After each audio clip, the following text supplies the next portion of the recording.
Hi, this is a short video about how UNESCO functions in 5 functions. The first function is UNESCO as a laboratory of ideas, because UNESCO is a place where countries come together to discuss problems they cannot solve on their own. And to solve them, they produce ideas that could become solutions.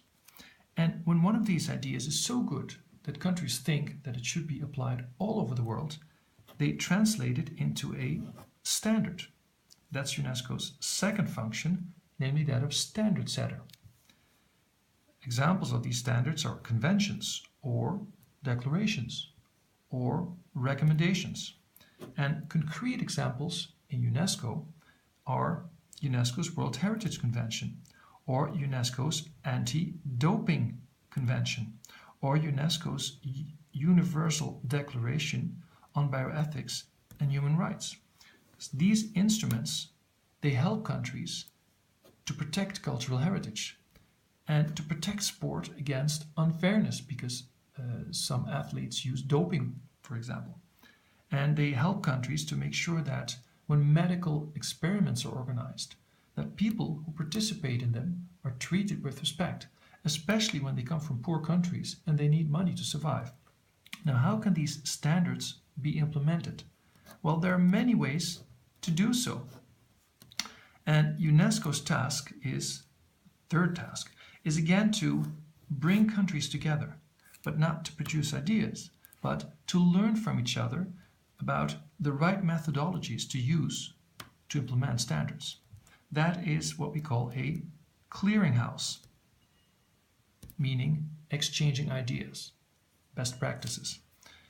UNESCO's fourth function is about helping countries to actually implement these methodologies, because even when a country knows how to implement the World Heritage Convention or the Anti-Doping Convention, it still needs trained people to actually do the trick. So that is why UNESCO trains people, provides trainings in workshops that enable countries to actually implement these instruments. This is called capacity building.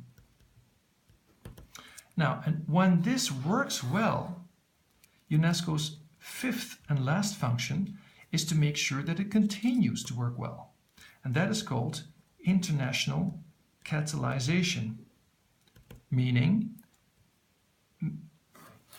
helping countries to come together to produce good ideas, helping countries to come together to produce good standards, helping countries to come together to learn from each other, and helping countries to come together to benefit from expertise they can receive from UNESCO and also from each other.